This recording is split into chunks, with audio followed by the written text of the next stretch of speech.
Welcome back. So we're here again with Ian Kennedy today, and we're going to talk about muscle response testing, which is one way to access your regulation system. We test regulation in many different ways. We do CRT, we do heart rate variability.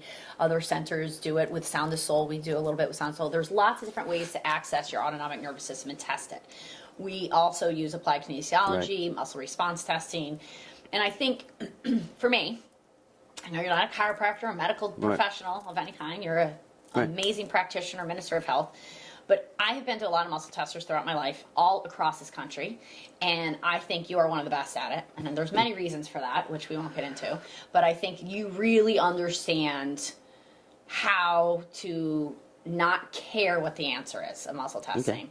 And I want you to explain a little bit about muscle testing. And I think for me, who really wanted to be a good muscle tester, it was difficult for me to be a good muscle tester because I always wanted to make sense out of what we were muscle testing.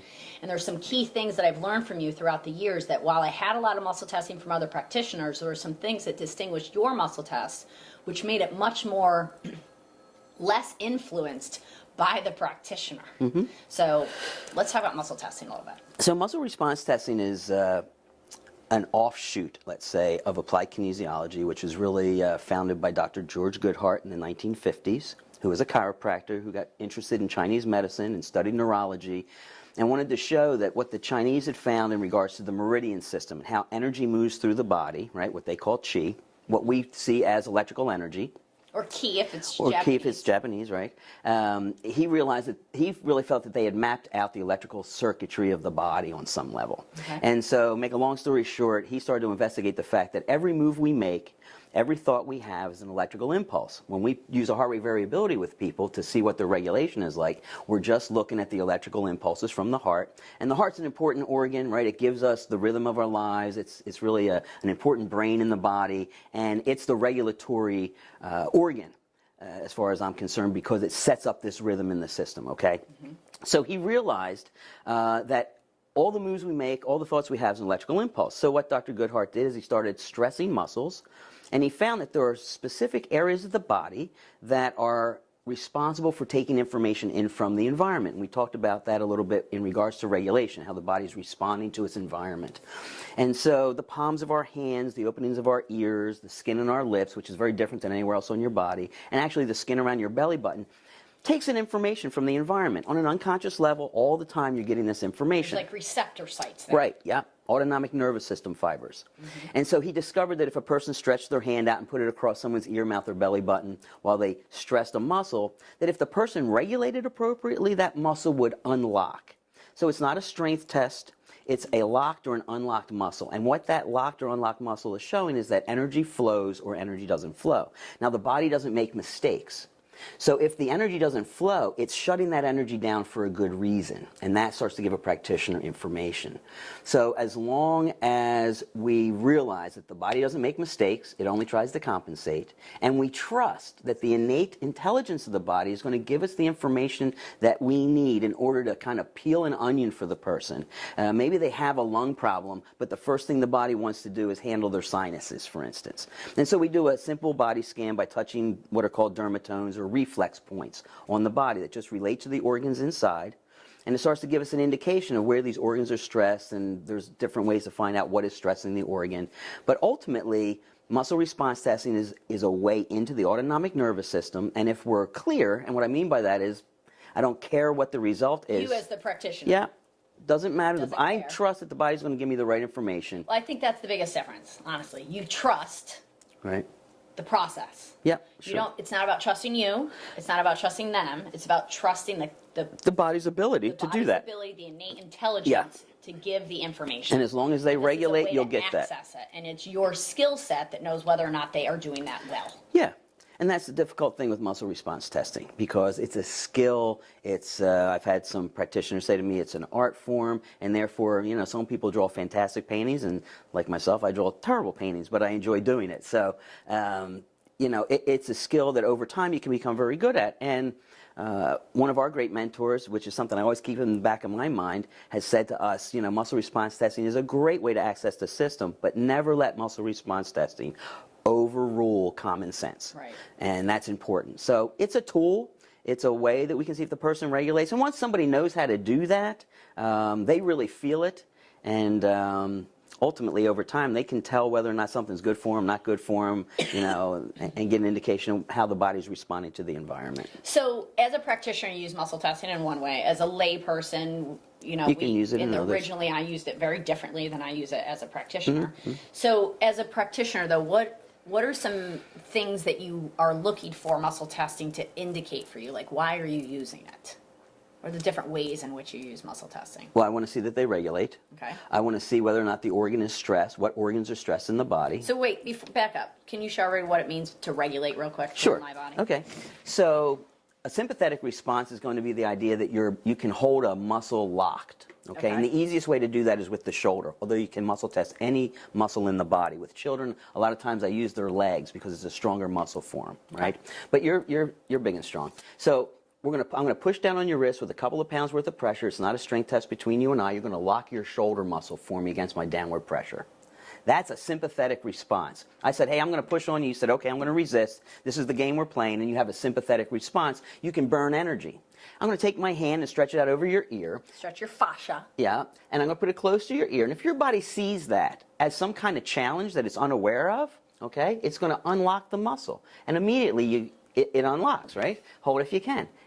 Good. That's a locked muscle, and that's a sign of regulation. So that's a sign the person. I was purposely trying hard because I know how to do this. That's the sign that a person is healthy. I've got good regulation. Yay, the body's going to see the things we do. It's responding appropriately. And at that point, you can really touch these dermatones and scan the system. And so from a scientific perspective, real quick so everybody understands, it's kind of like two magnets of the same polarity coming together. When your autonomic nervous system fibers come up against my autonomic nervous system fibers, they're feeding information back body and forth. responds. And they're going, I don't know what that is.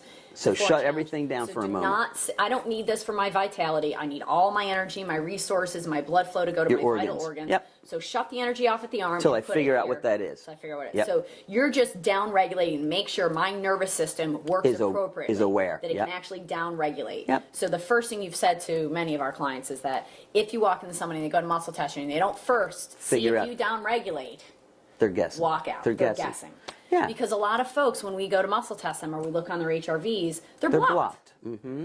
And a practitioner can force somebody through a muscle test. Sure.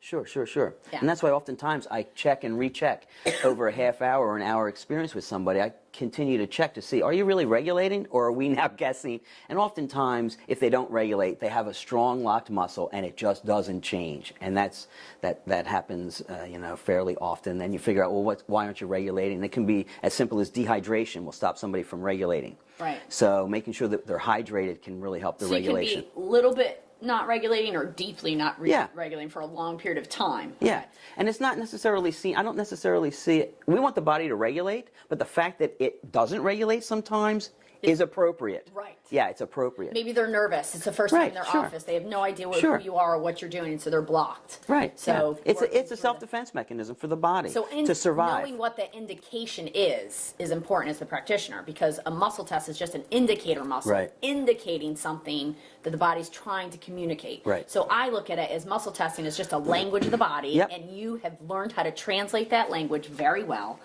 I've been doing it for 20 Yeah, years. yeah. You're Michael Jordan. I'm Scottie Pippen of the basketball shooting, of muscle testing. But you've been doing it for a long time. And so that's one. You test organs, you test allergies, you test substances, you test emotional stuff, you test all that.